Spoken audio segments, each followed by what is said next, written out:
네, 말씀을 나누도록 하겠습니다. 아가서의 본문입니다. 제가 오기 전에 리더분들과 만나면서 이 아가서에 대해서 최근 들어 말씀을 들어보신 적이 있습니까? 여쭤봤는데 없다고 하셨습니다. 사실은 아가서를 두고 설교를 한다고 하면 주변 분들께서 조금 의아해 하십니다. 너 그 책이 무슨 책인데 설교를 하니? 약간 이런 눈빛으로 바라보시는데 아가서는 참 좋은 책입니다. 제가 그 이유를 몇 가지 설명해 드리려고 합니다. 첫 번째, 아가서에 대한 배경 설명을 드리려고 합니다. 왜 이 내용을 보시면 한번 읽어보신 분들이 있으실 거라 생각을 합니다. 이 아가서의 내용을 보시면 내용의 수위가 조금 셉니다. 이 표현도 참 적나라하고 가정 예배로 본문을 삼았다가는 조금 크게 낭패를 보실 수 있는 그런 내용들이 참 많습니다. 그래서 때로 역사를 보면 많은 분들께서 이 책을 성경에서 빼야 된다고 주장을 하셨던 분들도 계십니다.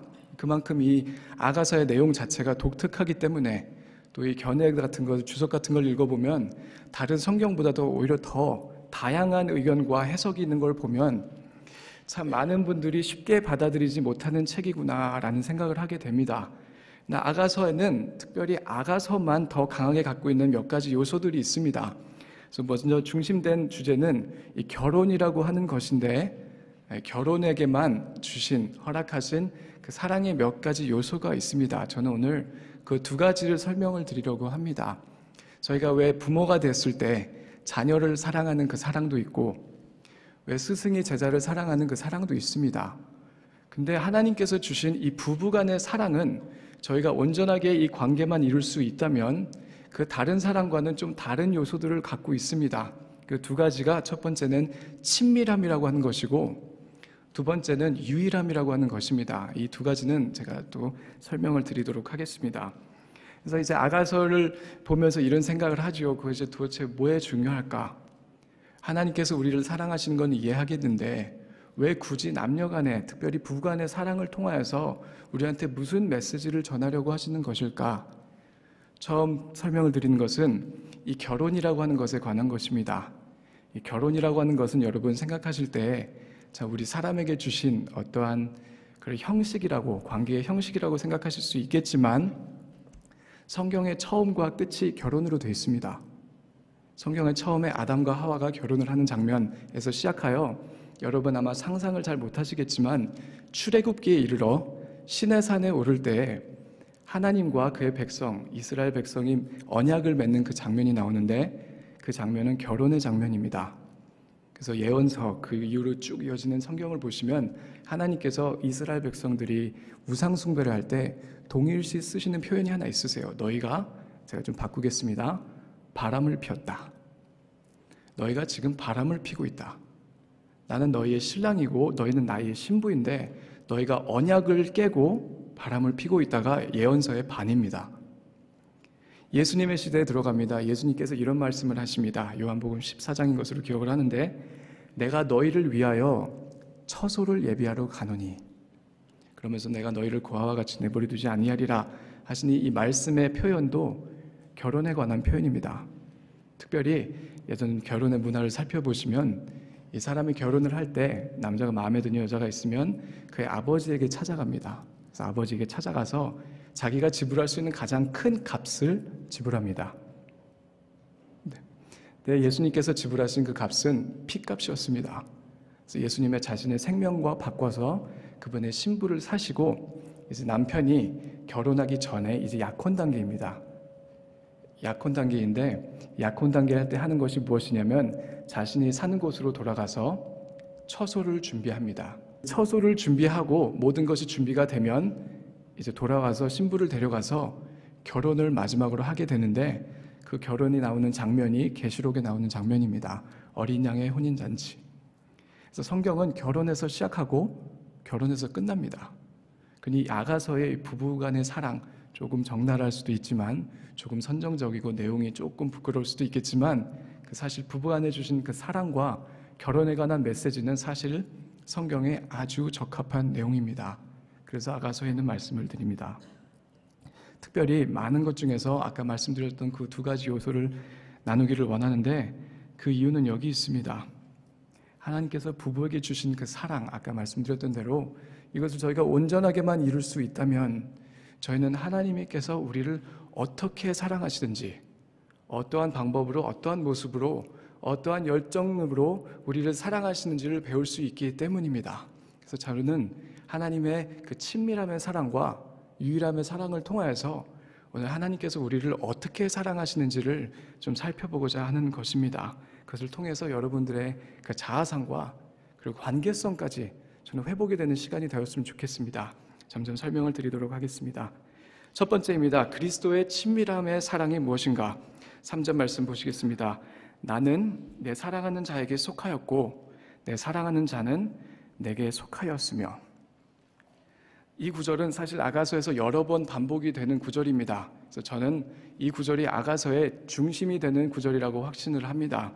왜냐하면 저에게 만약에 성경 전체를 한 구절로 묶어주신다면 어떻게 정리해 주시겠습니까? 라고 물으셨다면 저는 한 구절 딱 들을 것입니다. 나는 너희의 하나님이 되고 너희는 나의 백성이 되리라. 그것이 하나님의 꿈입니다. 그것이 하나님께서 이루고자 하는 결혼 관계입니다.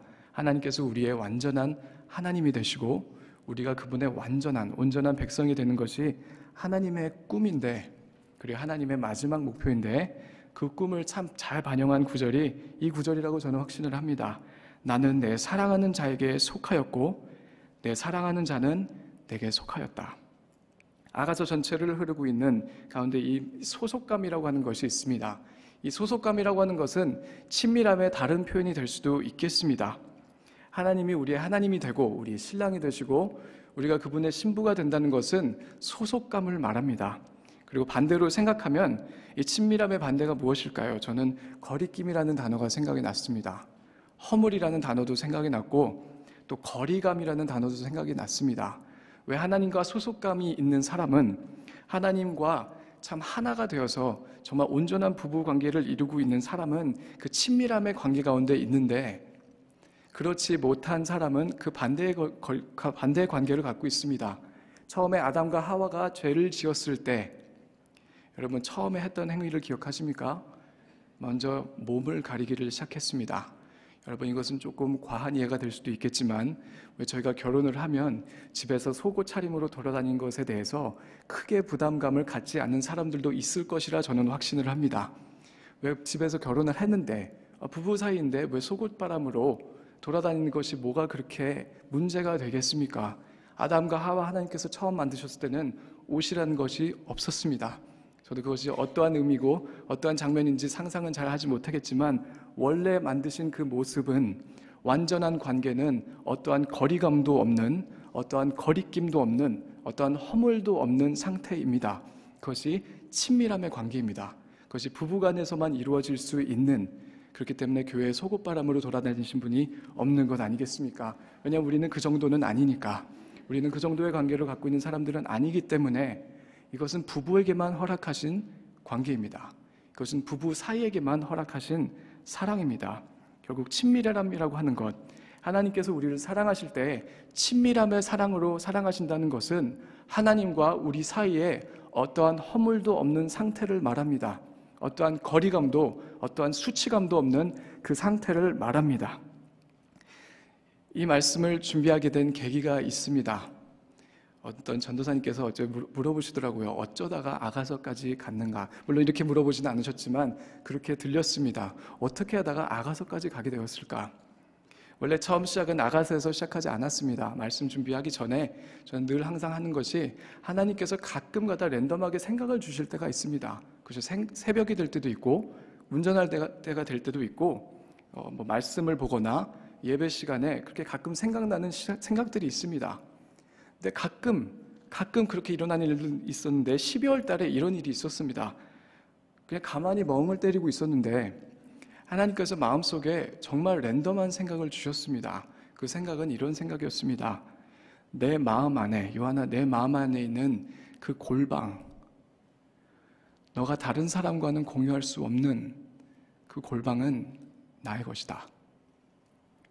거기서 시작하다가 아가서까지 온 거예요. 이게 무슨 뜻입니까? 하나님과 내 사이에 친밀한 관계를 이루시기를 원하시는데, 물론 저는 제가 신부가 된다는 것이 무엇인지는 잘 모르겠습니다. 근데 하나님과 그 거리낌 없는 완전한 교통함이 있는 타락 이전의 창세기 1장 2장의 말씀, 거기에 나오는 그 상태를 회복하실 것이고 그 과정 가운데 있는데 참 제가 하나님 앞에서 가리고 있는 것이 많다는 생각을 했습니다. 왜 하나님께서 우리를 만드셨죠? 하나님께서 우리의 머리카락도 세고 계십니다. 우리가 외우고 있는 구절이에요. 그리고 하나님께서 우리 안에 계시기 때문에 우리의 모든 생각을 아시는 것은 이미 그리스도인들에게 있어서는 상식같이 느껴지는 것입니다마는 이런 생각을 주십니다. 왜 그렇게 거리감을 두고 사느냐? 무슨 뜻인가 하면 이런 뜻입니다. 여러분 마음 안에 방이 여러 개가 있다고 생각을 해보셨으면 좋겠습니다. 여러분 안에, 마음 안에 여러 가지 방들이 있는데 조금 훈련을 받으신 분들은 금요일부터 이제 하나님을 위한 방을 열어드리기 시작합니다. 이제 금요 예배 가기 전에 아이들 너와나 떨고 넣기 전에 금요일이 되면 이제 하나님을 위한 우리 신앙의 방을 열어드리기를 시작합니다. 그리고 이제 주일이 지나가기가 무섭게 그 방의 문을 닫고 이제 옆에 있는 저희의 글쎄요 개인적인 방들로 들어가기를 시작합니다. 주중에 뭐하고 사시는지 제가 잘은 모르겠습니다만은 이제 하나님과 어떻게 보면 상관이 없을 수도 있는 여러 가지 생활들을 하면서 하나님과의 여러 가지 그 거리, 단절감이 있는 상태에서 사는 것이 우리 현실이 아닌가 생각을 해보게 됩니다. 근데 오늘의 말씀은 그 모든 방을 하나님께 내어드리라가 아닙니다. 사실 거기까지는 저는 바라고 있지도 않습니다. 오늘 바라는 것은 어떻게 보면 조금 더 힘든 일입니다. 여러분 그 방들 가운데 여러분들께서 남들과 공유할 수 없는, 그렇기 때문에 골방으로 가장 깊은 내면에 두신 방들이 있다고 저는 확신합니다. 왜 사람들 집에 가면 자랑하고 싶을 때 복도에다 두잖아요. 마루에 갖다 놓고 부엌에다 두잖아요. 그래서 저희가 진열하면서 사람들에게 보여주기를 원하는데 저희 마음 가운데 저희 수치심이라든지 과거의 실패라든지 그것이 아픔이 될 수도 있고 슬픔이 될 수도 있겠습니다. 무엇이 됐는지 간에 우리가 하나님께 다른 사람들과 참 공유할 수 없는 것들, 심지어는 나의 배우자와 나의 자녀들에게도 보일 수 없는 나의 모습들을 그 방에다가 꼭꼭 숨기고 사는 것이 아닌가 생각을 해볼 때 하나님께서 하시는 그 말씀이 이해가 가기를 시작합니다. 그 방도 나의 방이다. 하나님과 사람이 친밀하다고 하는 것은 수치심이 없는 상태를 말합니다. 내가 나의 모습 있는 그대로 나온다고 하는 것은 나 자신이 받아들이지 못하는 나의 모습까지도 내가 나의 남편과 나의 자녀들에게, 그렇기 때문에 나의 이웃들에게는 더더욱 보여줄 수 없는 나의 그 아픔들도 하나님과는 공유를 한다는 의미입니다. 그때 이루어지는 것이 하나님과의 친밀한 관계입니다. 내가 설령 나의 가족과는 못할지라도 하나님과는 나의 모든 것을 공유하는 것이 여러분 회복의 첫 발걸음입니다. 그 사랑 없이는 우리는 어떠한 관계를 이룰 수가 없습니다. 그 사랑이 없이는, 그 친밀함과 소속감 없이는 나와 나의 배우자가 하나가 되는 것이 힘듭니다. 내가 자녀를 기른다는 것이 얼마나 힘든 일인데 내가 온전하게 부모로 설 수 있겠습니까? 그 수치심과 그 아픔을, 그 골방을 하나님께 내어드리지 않고서는 여러분 우리는 사실 어떠한 관계도, 어떠한 올바른 자아상도 상상을 할 수 없는 것입니다. 두 번째 포인트입니다. 그리스도의 유일하심의 사랑. 8절 9절 함께 보시겠습니다. 왕비가 60명이요 후궁이 80명이요 시녀가 무수하되 내 비둘기 내 완전한 자는 하나뿐이로구나. 먼저 몇 가지, 한 두 가지 정도의 오해를 풀고 시작하려고 합니다. 아까 어떤 분께서 아니어도 그렇게 물어보시더라고요. 이 구절을 어떻게 해석해야 됩니까? 왕비가 60명이고 후궁이 80명이고 시녀가 무수한데 내 비둘기가 1명이라는 뜻이 내 남편도 이렇게 돼야 된다는 뜻입니까? 아니요, 그런 뜻이 아닙니다. 먼저 드리는 말씀은 솔로몬 왕은 후궁이 1000명이었다고 하니 가능했나 봅니다. 그때는 그것이 가능했나고 봅니다. 근데 여기서 정말 중요한 것은 그 뒷부분입니다. 수많은 여인들이 있지만 내 완전한 자는 하나뿐이로구나. 하나. 그래서 그리스도의 유일함의 사랑을 나누고자 하는 것입니다. 두 번째, 한 가지 더 오해를 풀려고 합니다. 하나님의, 저희가 이렇게 대표 기도를 들을 때 자주 듣는 단어가 있습니다. 하나님은 전지전능하시고 무소부재하신 분이시다. 그 무소부재라는 뜻이 사실 정말 어렵게 들리기도 하지만 이런 뜻입니다. 하나님께서는 지금 이 순간 여러분, 우리 모두 몇 분이 계신지는 모르겠습니다. 모두와 함께 계시지만 그와 동시에 여러분 한 분과 1대1로 계십니다. 그것이 무소부재하다는 뜻입니다. 그것이 하나님의 능력입니다. 그래서 이것만큼은 오해하지 않아 주셨으면 감사하겠습니다. 하나님께서는 여러분 모두를 사랑하시지만 그 동시에 여러분 한 사람 한 사람을 1대1의 관계로 정말 유일한 완전한 자는 너 하나뿐이로구나 라고 말씀하시면서 사랑하십니다. 여러분, 이스라엘에 나타나는 하나님의 모습, 그리고 예수님을 통해서 더 완전하게 드러나는 하나님의 모습은 질투의 화신의 모습입니다. 질투에 관해서는 하나님을 이길 수 있는 생명체가 없습니다. 그분의 사랑을 그래서 불과 같은 사랑이라 성경은 말을 합니다. 왜냐하면 나의 사랑은, 나의 완전한 자는 하나뿐인데 하나뿐인 너가 눈을 돌려서 바람을 피면 나는 불같은 그 질투로 너를 쫓아간다. 그것이 예언서의 내용입니다. 이스라엘 백성이 떠나갈 때마다 그분들이랍니다. 이스라엘 백성을 찾아가서 그분들을 혼내시는 것처럼 보이지만 사실은 그들이 돌아올 수 있게끔 생명의 근원이신 분은 하나님 한 분밖에 없기 때문에 그분들, 이스라엘 백성들의 사랑을 되찾기 위하여서 그 백성을 향하여 가시는 모습이 질투의 화신의 모습입니다. 그래서 하나님은 불같이 사랑하시는 분인데 한 사람 한 사람을 1대1로 유일하게 사랑하시는 하나님이십니다. 그렇기 때문에 목숨까지 버리신 겁니다. 사람이 도무지 스스로 해결할 수 없기 때문에 스스로가 이 사람의 모습을 입고 오셔서 목숨을 버리시면서까지 우리를 사랑하신 그 사랑이 질투의 화신, 불의 사랑의 하나님입니다. 여러분, 제가 아까 리더분들에게 드린 말씀이 있습니다. 이 사랑을, 이 질투의 하신의 모습을, 그리고 그 한 사람만의 사랑하는 그 모습을 생각할 수 있는 예화가 한 가지 있다고 말씀을 드렸는데 그 말씀을 드리려고 합니다. 그 말씀은 드라마에 관한 것입니다. 저는 드라마를 보지 않습니다. 그만큼 인내심도 없고 그 내용이 마음에 와닿지는 않는데 저희 학생 중에 한 분이랍니다. 학생 중에 어머니 한 분이 한국에서 이 세 손가락에 끼는 드라마 작가분 중에 한 분이라고 합니다. 그래서 그분을 아직 만나게 된 것은 없지만 예전에 우연히 그분이 쓰신 그 드라마를 본 적이 있습니다. 근데 그 드라마를 보면서 느꼈던 것이 뭐냐면 목회자가 배울 것이 있다면 드라마 작가들에게 배울 것이 있구나. 왜냐하면 이 사람의 심리에 대해서만큼은 정말 꿰뚫고 계신 것 같습니다. 저는 왜 여성분들이 드라마를 즐겨보는지 꿈에도 몰랐습니다. 이해할 수가 없었는데 이제 하나 배우게 된 것이 있습니다. 물론 요즘은 좀 드라마의 소재가 현실적으로 가기 시작하면서 제가 말씀드리려는 내용들이 계속 있는지는 모르겠습니다. 앞으로도 별 관심을 갖지 않기 때문에.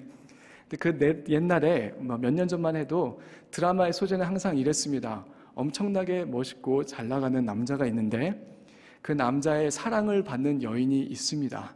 그래서 예전에 여성분들이 보면 그 남자 주인공이 누군지는 관심이 많은데 여자 주인공이 누구인지는 크게 관심을 갖지 않았던 것을 기억합니다. 제가 이제서야 이해를 하겠습니다. 여자 주인공이 누구든 상관이 없어요. 왜냐하면 주인공은 나니까. 그래서 그 주인공에 나를 대입하는 것입니다. 그것이 사람의 심리인가 봅니다. 그 완벽한 그 남자 주인공, 글쎄요, 요즘은 모르겠습니다. 예전에 제가 문명과 이렇게 끊겨지기 전에는 공유라든지 현빈이라는 이런 인물들이 한참 주가가 높을 때였습니다. 그러니 그런 인물들이, 그런 남자 주인공이 나 한 사람만을 바라보는데, 그 수많은 여자 주인공들 중에서 나 한 사람만을 바라보는데 왜 그 드라마를 안 보겠습니까? 참 사람의 심리라는 것이 신기하죠. 그 순간에도 마치 우리가 수학의 공식을 대입하는 것처럼 내 자신을 대입할 수 있는 이유는 대리만족 아닙니까? 저 완벽한 남자에게서 사랑을 받아보고 싶은, 그래서 모든 관심을 받아보고 싶은 그 심리를 역이용하였던 것이 드라마였던 것을 저는 이제서야 깨달았습니다. 여러분, 그 남자 주인공들이 누군지는 제가 잘 모르겠지만 확실한 것이 있습니다. 솔로몬의 영광에 비하면 그들은 풀 한 포기 같은 인생입니다. 그들의 외모가 어떤지 모르고 얼마를 버는지 모르고 주가가 얼마인지는 모르겠습니다만은 그 당시 솔로몬이 누렸던 영광에 비하면 풀 한 포기입니다. 솔로몬은 당시에 나라에 돈이 너무 많아서 은이 값어치가 없었던 나라를 이루었던 왕입니다. 여러분, 우리나라에 얼마나 멋있는 연예인들이 많은지 모르겠지만 그 연예인들을 보러 할리우드에서 배우들이 찾아오지는 않습니다. 그러나 솔로몬을 보러 주변 제국들에서 많은 여인들이, 수도 없이 많은 여인들이 찾아왔습니다. 어디 솔로몬 얼굴 한번 보자. 지혜롭다고 소문을 들었는데 어떤 인물인지 한번 보자. 솔로몬 때 얼마나 돈이 많았었냐면요, 여러분, 중동의 왕자들이 돈이 너무 많고 어떻게 해야 될지 모를 때 뭐 하시는지 아시죠? 금칠을 합니다. 비행기 내부를 금칠을 합니다. 근데 금칠을 하면 비행기가 뜰까 생각을 해봤는데 사람이 안 타니 괜찮습니다. 근데 그렇게 하는 것을, 솔로몬은 나라를 금칠을 했던 사람입니다.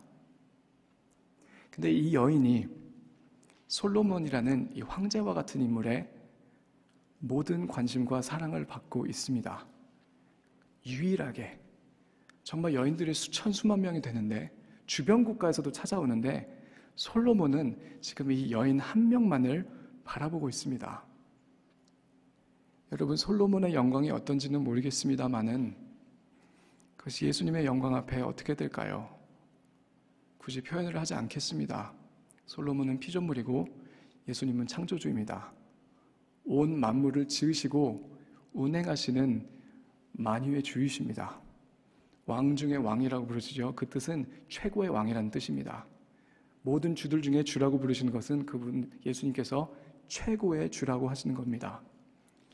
그분께서 여러분 한 사람 한 사람에게 모든 사랑과 관심을 쏟아붓고 있다는 것을 저는 상상만이라도 해보셨으면 좋겠습니다.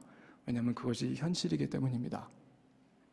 지금 이 순간에도 하나님께서는 여러분 한 분 한 분을 그분의 모든 시선과 사랑을 쏟아부으면서 쳐다보고 계십니다. 하나님의 시선이 여러분에게서 뗀 적이 없었다 라고 성경은 말을 합니다. 하나님께서는 단 한순간도 여러분이 없는 다른 곳에 그분의 시선을 둔 적이 없다, 성경은 말을 합니다. 그래서 그리스도의 유일함의 사랑입니다. 이것은 특별한 사랑입니다. 이것은 자녀가 여러 명 있는 부모는 이해할 수 없는 사랑이지만 부부에서는 이해할 수 있는 사랑입니다. 왜냐하면 부부를 그렇게 만드셨기 때문에 서로만을 바라보고 서로만의 그 관계 가운데서 서로만 알 수 있는 사랑을 할 수 있도록 하나님께서 창조하셨습니다. 왜냐하면 그것이 하나님께서 사랑하시는 방법이기 때문입니다. 지금 이 순간에도 하나님의 시선은 여기 계신 여러분 모두와 저에게서 떼어지지 않고 있습니다. 그것은 기적 중에 기적입니다. 그리고 현실 중에 현실입니다. 여러분, 하나님께서 성경 가운데 여러 가지 기적을 베푸셨습니다. 모든 기적이 다 그렇지는 않지만 특별히 몇 가지 기적들을 보면 하나님께서 늘 하시던 행동이 하나 있으십니다. 그게 뭔지 아마 잘 모르실 거라 생각을 합니다. 하나님께서 명하시는 것이 이것입니다. 너가 문을 닫고 문을 닫은 후에, 이런 말씀을 하십니다. 엘리사와 그 과부의 이야기를 아시죠? 그리고 바로 이어지는 엘리사가 그 세로가 아니죠, 죽은 아이를 일으키는 장면이 있습니다. 그 두 장면 가운데 엘리사가 명하는 것이 있습니다. 방문을 닫은 후에. 그리고 예수님께서도 그런 기적을 몇 번 베푸셨습니다. 예수님께서 어떤 기적을 베푸시냐면, 여러 가지 모든 기적은 아니지만 예수님께서 항상 기적을 베푸실 때 했던 행동 중에 하나는 이것입니다. 무리들을 다 내보내시고, 무엇이냐면 하나님께서 이제 어떤 일을 행하시려고 하시는데 그 주변에 상관없는 모든 사람들을 내물리치신다는 뜻입니다. 그 이유는 그 기적의 대상과 하나님 그 두 분만 있기를 원하시기 때문입니다. 그래서 하나님의 그 유일하심의 사랑은 기적을 베푸실 때도 굉장히 많이 나타납니다. 문을 닫은 후에 예수님께서 우리에게 기도를 하라고 하실 때 뭐라고 하십니까? 너희는 골방으로 들어가서 은밀한 중에 거하시는 하나님께 은밀하게 기도하라. 외식하지 말라는 메시지이기도 하지만 하나님께서 기뻐 받으시는 기도가 그런 기도이기 때문입니다. 다른 사람이 없는 친밀함을 이루고 있는, 그리고 나와 하나님 그 두 분 사이에 그 어떠한 거리낌도 없는, 나와 하나님 둘만이 있는 그 상태를 하나님께서는 정말로 기뻐하십니다. 왜냐하면 그것이 하나님께서 사랑하시는 방법이기 때문입니다. 하나님은 그렇게 사랑하세요. 친밀함의 사랑. 그리고 수많은 사람이 있지만 지금 이 순간에 내 눈앞에 보이는 것은 너 하나뿐이다. 여러분, 왜 이 믿음의 길을 혼자 걷고 있다고 생각하십니까? 이런 생각 자주 들지 않나요? 힘든 일이 생길 때, 혹시 힘든 일이 안 생길 때도 우리는 이 길을 우리가 혼자 걷고 있다 생각을 합니다. 때로는 우리는 사랑을 받지 못한 사람이라 스스로를 생각하며 스스로를 불행하다고 말을 합니다. 비성경적인 표현입니다. 성경적인 표현은 나는 지금 이 순간에도 하나님과 동행하고 있으며 하나님께서는 그분의 모든 관심과 사랑을 지금 나에게 쏟아붓고 계시다가 정확한 표현입니다. 그래서 기억하셨으면 좋겠습니다. 하나님은 지금 이 순간에도 우리 한 사람 한 사람과 동행하고 계시고 우리 한 사람 한 사람을 지켜보고 계십니다. 마치 이스라엘 백성들이 인도하실 때 광야에 불빛이 없으니 불기둥이 되어서 인도하셨던 것처럼 하나님은 지금 우리와 함께 동행하고 계십니다. 말씀에 매듭을 짓도록 하겠습니다. 여러분, 이런 말을 들은 적이 있습니다. 정말 복된 여인은 어떠한 커리어를 갖고 있는 여인도 아니고 어떠한 성공을 이룬 여인도 아닌 사랑을 받고 있는 여인이다. 실제로 만나보면 그렇습니다. 정말 쨍쨍한 커리어를 갖고 계신 이런 분들을 만나봤는데 그런 분들 중에 어쩔 수 없이 결혼을 못하시고 결혼 관계를 주중에 포기하셨다는 분들이 많이 있습니다. 그런 분들 가운데 본인들이 표현을 하지는 못하지만 그런 내색을 하는 경우가 있습니다. 이것이 다가 아니었는데. 여러분, 사랑받는 여인처럼 행복한 사람은 없다고 했습니다. 저는 그것을 이제 믿게 되었습니다. 저는 여인은 아니지만 성경적으로 봤을 때 저도 그리스도의 신부가 되는 교회의 일원이고 제 자신이 교회가 되기 때문에 나는 하나님께 사랑을 받은 것이 가장 큰 축복이라 그것을 깨닫게 되었습니다. 여러분, 처음 드렸던 말씀으로 돌아가기를 원합니다. 우리를 한 사람의 배우자로 부르시고 또 어떤 분들은 그 깨어진 관계 가운데 있는 것으로 제가 압니다. 이 동네만 해도 좀 덜하지만 펠팍 포트리 쪽만 가면 글쎄요, 저희 아이들 중에 반은 깨어진 가정 가운데서 왔던 그런 자녀들입니다. 근데 요즘은 아마 더 깨어진 가정들이 많을 것이라는 예상을 하고 있습니다. 여러분, 깨어진 가정이 이루어지는 이유가 무엇입니까? 내가 나의 배우자와 원만한 관계를 이루지 못하는 이유가 무엇입니까? 내가 나의 자녀들에게 있어서 내가 꿈꾸던 그런 엄마의 상과 아버지의 상을 갖고 살 수 없는 이유가 무엇입니까? 원수를 사랑하는 건커녕 내 교회에 있는 나의 이웃들도 내 옆에 있는 사람도 사랑할 수 없는 이유가 무엇입니까?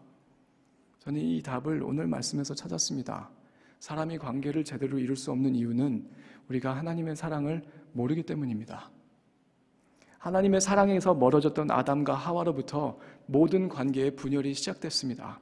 그때부터 인류는 죽어라고 서로를 죽여가며 살아가고 있습니다. 싸우지 않은 해가 인류 역사의 8%밖에 안 된다고 하는 걸 보면 이 모든 관계의 깨짐과 이 모든 아픔의 시작은 하나님의 사랑에서 멀어졌을 때였부터입니다. 아담과 하와가 서로 간에 가리는 것이 생기기 시작했을 때부터, 서로 간에 거리가 생기기 시작했을 때부터 하나님이 오셨는데 숨었던 모습을 기억하십니까? 나의 수치심과 죄책감 때문에 하나님에게서 멀어진 그 순간부터 모든 관계는 깨졌습니다. 그리고 그것이 오늘날 계속 지속되고 있는 것뿐입니다. 하나님의 사랑을 회복하셔야 됩니다. 물론 이것이 말로 되는 것은 아닙니다. 그러나 먼저 가장 중요한 것은 하나님께서 우리를 어떻게 사랑하고 계신가를 아는 것이고 그 다음에는 의지적으로 이것을 선포하는 것입니다. 의지적으로 붙잡는 것입니다. 오늘 여러분들께 말한 이 하나님의 사랑을 두 가지로 정리를 하겠습니다. 첫 번째 사랑은 그리스도께서 우리를 어떻게 사랑하시는가? 그분은 우리를 친밀함의 사랑으로 사랑하고 계십니다. 어떠한 수치심도 없는, 어떠한 숨김도 없는, 어떠한 허물도 거리감도 없는 그 사랑으로 하나님은 오늘도 여러분을 있는 모습 그대로 사랑하고 계십니다. 그 사랑을 그냥 받으시면 됩니다. 내가 가리고 있는 것을 하나님께서 아신다고 생각은 하지만 하나님께 말씀 못하고 계시지요. 그것을 하나님 앞에 갖고 나오시면 됩니다. 그리고 그것을 하나님 앞에 실토할 때, 고백할 때 하나님께서 놀라운 자유를 주기 시작하실 것이라 저는 확신을 합니다. 두 번째, 하나님께서 우리에게 주신 사랑은 어떤 사랑입니까? 그것은 유일함의 사랑입니다. 하나님의 사랑은 유일성이 있습니다. 수백 명, 수천 명, 수억 명의 하나님의 자녀가 있지만 그 동시에 하나님께서는 지금 여러분 한 사람 한 사람을 바라보고 계십니다. 그리고 하나님의 시선을 여러분에게서 떼신 적이 없습니다. 그러므로 여러분과 저는 홀로 이 길을 걷는 사람들이 아닙니다. 여러분과 저는 홀로 이 아픔을 짊어지고 가는 인생들이 아닙니다. 그것은 하나님이 살아계신 것을 어떻게 보면 참 모독하는 발언입니다. 예수님께서 십자가에서 하신 일을 어떻게 보면 무의식적으로 부인하는 일입니다. 이미 모든 것을 증명하셨는데 무엇을 저희가 요구해야겠습니까? 예수님은 여러분을 지금 이 순간 있는 모든 그대로 사랑하고 계시는데 예수님의 사랑은 더해질 수가 없는 사랑입니다. 불같은 눈으로 여러분을 바라보고 계시고 여러분의 아픔을, 여러분이 그 아픔을 느끼기 전부터 알고 계셨습니다. 그러니 저희가 할 수 있는 일은 그분을 신뢰하고 그분과 동행하는 것입니다. 그분과 동행하는 것입니다. 나를 친밀하게, 나를 유일하게 하시는 그 사랑을 회복할 때 저희는 저희의 자아상을 회복할 수 있고 저희의 관계성을 회복할 수 있는 것입니다. 저는 그 하나님의 사랑을 회복하시는 여러분 모두가 제 자신이 되기를 간절히 축복합니다. 기도하시겠습니다.